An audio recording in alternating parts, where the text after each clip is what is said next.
Hey, my name's John, and I've kept this story to myself for years, mostly out of fear that people would think I was crazy. Maybe I wouldn't believe it either if I hadn't been there.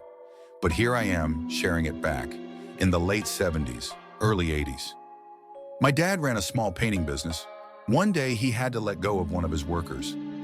Things just weren't working out.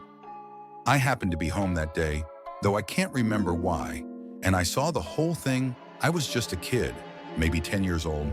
This guy showed up at our house that morning like usual. My dad took him aside and told him, "Look, I've got to let you go. It's just not working out." The guy stared at my dad, his eyes wild, and said, "You can't fire me." My dad looked confused. "Why not?" And this guy just looks at him and says, "Because I'm Jesus Christ." My dad didn't miss a beat and told him, "You're not Jesus. You're fired now." Leave the guy's face, twisted with anger, and he looked at us all almost like he was burning us with his gaze. He said, "I curse you. I curse you, your family, all of you. From now on, you're cursed." Now, we didn't think much of it. At the time, the guy seemed unhinged, but here's the thing, right? After that, things started going wrong, really. Wrong. Life got dark fast within a year. My mom got sick with cancer and passed away. My dad ended up losing his business over a couple of freak accidents that led to some massive lawsuits. Then he got sick too, and before I knew it, he was gone too. With all of this happening strange, things started occurring around the house. Things that seemed paranormal. I remember one day walking through the house, home alone, when I heard knocking coming from one of the inside walls loud and clear. There was no explanation for it, and that wasn't all. I'd look out late at night, and I'd see a shadowy figure standing under the willow tree in our front yard, 2, maybe 3 in the morning. At first I thought it was just a trick of the light, a shadow, but sometimes it would actually move away from the tree. Life kept getting worse. My mom died, my only grandparent passed away. Then my dad followed shortly after, and one night things hit a whole new level. It was 1980 and I was having the worst dream of my life in it.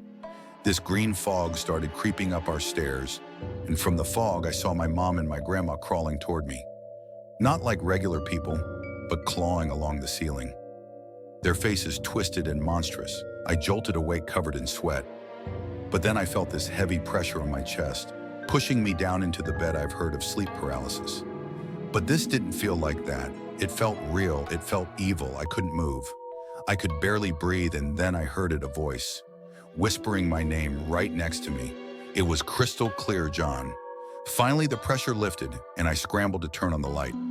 That's when I saw it right under the light switch. There was this creature. It was maybe 3 feet, tall, red, with scaly skin, like a fire hydrant in size, with these little horns all around its head. And it looked at me and it laughed. It actually laughed. I fumbled to turn on the light, and just like that, it was gone. I was shaken. I went downstairs, sat in the living room trying to make sense of it all. And then our TV switched on by itself, remember? This was 1980. There was no remote. It was nothing but static. I got up, turned it off, and glanced out the window, and there it was, that shadow standing under the willow tree like it was watching me. I tucked all of this away, buried it deep. Who would believe me? But I'll never forget, after my dad passed, things gradually got better. It was like a fog lifting, but for those years, tragedy after tragedy hit us, and every strange thing that happened took me right back to that man's words. "I curse you." So was it all just a horrible coincidence, or was it something more? I don't know, but I'll never forget the look in his eyes when he said, "I curse you."